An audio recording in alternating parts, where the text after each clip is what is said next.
Today we are reacting to Market Mover's recent video from T-Pott. Stick around.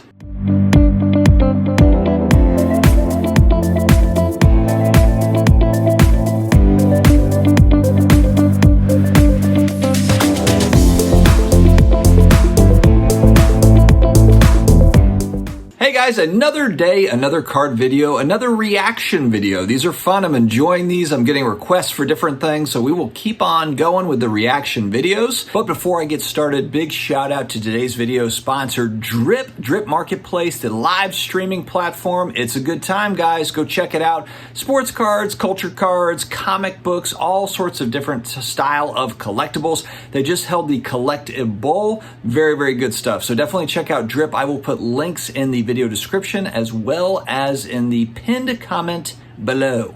I thought that T-Pott had a very interesting video here recently, and it was basically talking about Luka Doncic prices compared to everybody else essentially. Is it too expensive and so forth, given the fact that he has a lot of cards produced in 2018. And T-Pott makes some valid points for and against. It's kind of open discussion type thing in a similar fashion to what I do here. And so I enjoy anytime someone tries to take a crack at these sort of debates. It's always good. I think it's good to kind of open up the conversation. So all good stuff. I think the first thing with these sort of debates is just, I think we all recognize at this point that not a lot of this stuff makes a whole lot of sense. You can try to make sense out of data points. Why is this guy so much? Why is this guy so cheap in comparison? And try to make a case to yourself of why this person might have a potential to go up and so forth, whereas this one might have potential to go down. The collectible space is really just kind of a wild west of people are going to pay what they're going to pay for certain players, certain cards. It might not make sense that a certain player is very expensive and then another one is not. Tim Duncan is always thrown around. I feel like Tim Duncan is the poster child for this debate of a guy that was an amazing player, 5-time NBA champion, one of the best power forwards of all time. His big cards not inexpensive, but in comparison to a lot of other players, you would just think a guy as accomplished as Tim Duncan would have more expensive cards, or that these cards would be more. The thing though is I think likability and fan base and collectability, it kind of, all that is kind of wrapped into one. I mean, with Luka, he is really not controversial at this point in his career. While he might be a little whiny on the court about getting calls or whatever, he's not doing anything to really kind of damage his likability. He's not political. He's not a diva on his team. I mean, he just goes out there and plays basketball. He plays hard. And so you have to kind of respect that. Now, who knows? Maybe down the line it changes and he becomes just a pain. You know, maybe it's just not that way as he gets older. Who knows?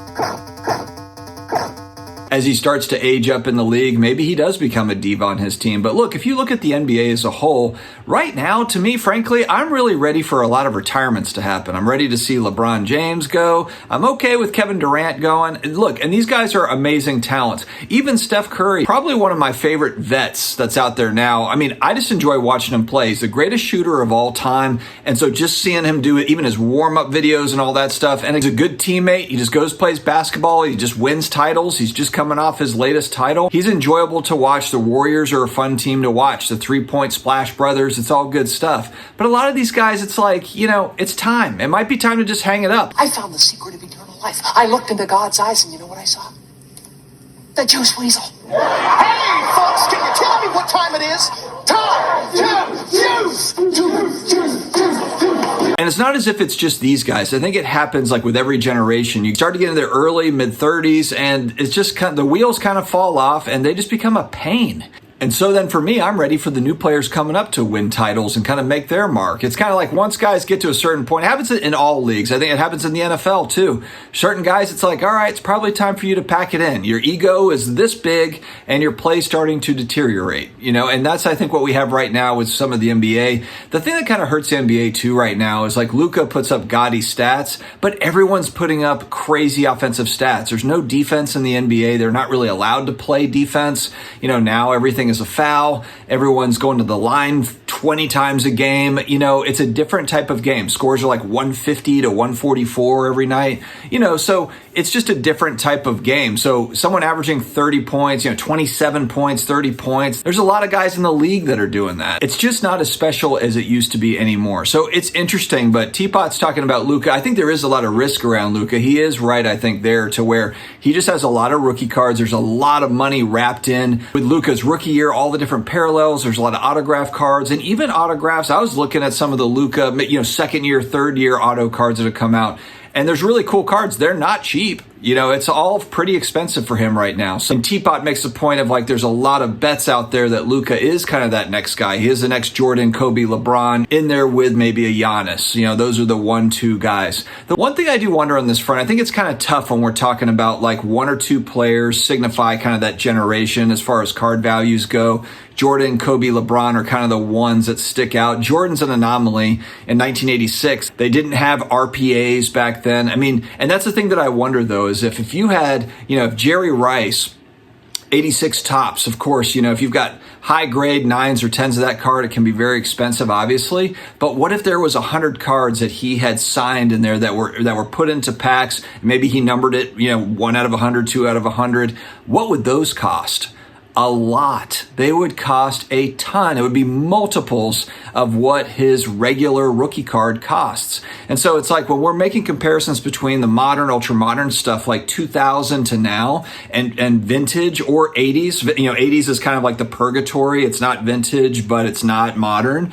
What if there was some of this pack pulled craziness? What if there was on card Mickey Mantle 52 tops cards where they just slid those, maybe, hey, Mickey, sign 50 of these, we'll throw them in randomly into packs. Wilt Chamberlain, what would that stuff cost? Look at what their memorabilia stuff costs now. Wilt Chamberlain game used jersey, goes for tons of money. It's the same with Mickey Mantle game used bat, or whatever. And what if they were actually putting that stuff into cards? If Michael Jordan had a rookie card going back during their playing days, kind of the memorabilia stuff. Because if you look, Walter Payton, for example, he's got 1976 tops as his rookie card, but a lot of money is spent on the late 90s, early 2000s, kind of the passing of the torch, kind of inserts that are autographed. That sort of stuff goes for huge money, a lot of times more than that rookie card of his.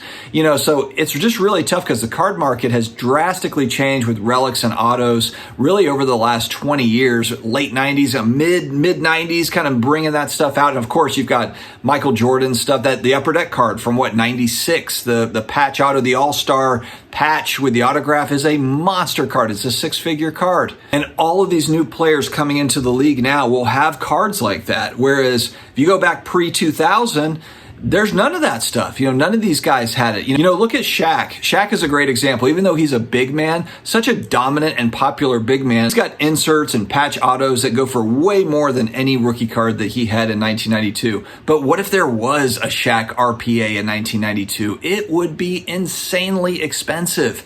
And so I think this makes the debate really tough because you just don't have the same sort of card market for these legends that you do for players over the last 20 years. LeBron James has the exquisite RPA. He's got gold refractors. He's got everything. He's got all these different things. Now, what if Wilt had that? What if Mickey Mantle had that? What if, any of these guys going back just had more card options, which makes it really hard to compare a card market for various athletes when really on the vintage side, you're talking about a rookie card. And then of course, you've got second year and third year, high grade vintage, even mid grade stuff that is very, very collectible. But can you imagine if there was these things going back to, Babe Ruth's time? Instead of these cut autos, nothing against kind of these new one of one, the Babe Ruth, the cut auto, the flawless or whatever that it comes out in. It's a great looking card. But to me, those cut autos are cool, but it's not the same as if Babe Ruth signed on a card. If it was an on-card auto, because they're basically just taking an old autograph, putting it into a new card. It's cool. Don't get me wrong. But it's just not quite the same as if he was signing cards back then and they were pack pulled. That would be insane. So I guess my opinion on this is that it's really tough to see what into the future and make those comparisons when cards are just done so much differently now with the relics and the different auto cards, all the different stuff, than they were going back in time. So I hate to say, well, this time it's different, because some will say, oh, look to history, look back, and you can kind of see what works and what doesn't as far as, buying into cards, selling into cards. But the reality is we're really not going to know what that means until we get far into the future for a lot of this stuff. So anyway, guys, let me know your thoughts in the comments. I think it's a very interesting discussion. I'll also put T-Pott's video link in my video description so that you can check it out. I thought it was good how he kind of went back and forth on some different topics. Stay healthy, stay awesome. I will talk to you again later.